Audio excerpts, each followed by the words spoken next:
Bonjour à toutes et à tous. Dans cette capsule vidéo, nous allons voir comment nous allons faire pour transposer des données dans un fichier texte et les mettre dans une base de données Oracle en utilisant cette fois l'outil SQL Server et non plus Access et Excel comme on l'a fait lors de la dernière séquence de formation.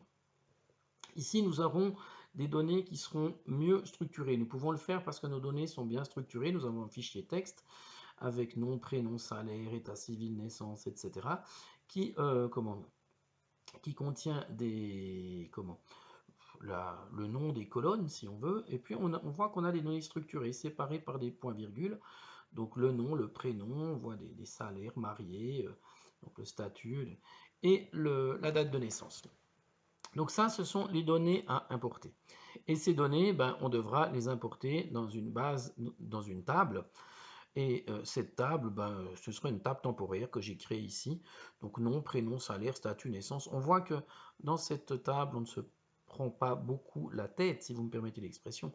On met juste les données, on veut juste les stocker. Ce sera une table transitoire, intermédiaire. On modifiera après s'il faut. Mais bref, on veut juste stocker.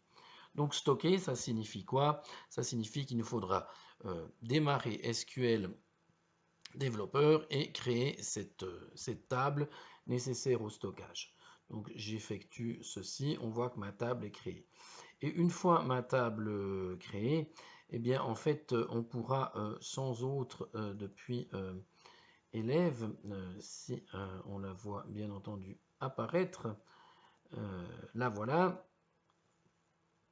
et on verra qu'elle n'a aucune donnée dedans. Par contre, ce que l'on peut faire, c'est ici, c'est dire qu'on va importer des données. Importer ces données, on le fait avec cet utilitaire ici, et au niveau du... On va choisir notre fichier qui importe les données, on va lui préciser qu'on a un délimiteur, hein, un point virgule, puis on verra qu'il nous propose de prendre les données de cette manière. On voit que la première ligne du fichier, il nous la prend comme étant les noms des colonnes, ce qui est très pratique. Et méthode d'import, est-ce qu'on veut directement insérer? Eh bien non, on ne va pas directement insérer parce qu'il y a toujours un merdier avec les dates. Donc moi, je vais d'abord éditer le script d'insertion pour pouvoir aller modifier, pour le mettre dans le format qui m'intéresse. Donc, je prends les 100 premières lignes, bah oui, bah, de toute façon, je peux en prendre plus s'il faut, mais j'en ai pas 100, donc ça sert à rien.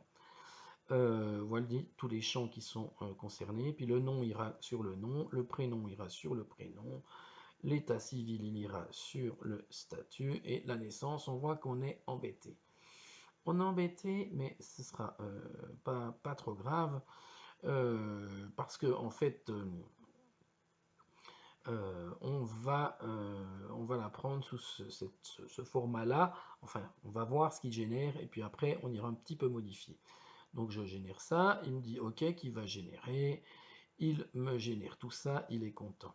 Et vous voyez ici, il utilise la fonction toDate pour changer ce que je lui ai mis dans le format qui l'intéresse. Mais moi, le format qui m'intéresse, c'est comment? C'est uniquement le format. Alors, on va tout changer. On va dire que ceci, on le sélectionne. Et ici, je vais dire modifier, remplacer. Et j'aimerais remplacer ce format-là par ce format-là. Donc, on a dit pour les jours, MM pour les mois et YY pour les années. Et je fais tout remplacer. Et quand ceci est fait, eh bien, je peux directement exécuter ce script. Je me connecte dans l'élève, oui, et on voit ici qu'il a inséré nos données. Je quitte ceci. Je viens dans élève ou dans la table, comment? Directement dans la table thème, puisque je peux aller voir les données directement depuis là. Et on voit que mes données ont été mises. Elles sont mises toutes simplement, il n'y a pas de contrainte ou quoi que ce soit, si ce n'est les types de données, les grandeurs des champs. Mais pour le reste, on voit qu'on a importé, on a donc maintenant une table qui est à disposition. Voilà, mesdames, messieurs, comment faire cette première partie pour cet exercice qui est l'importation de la table.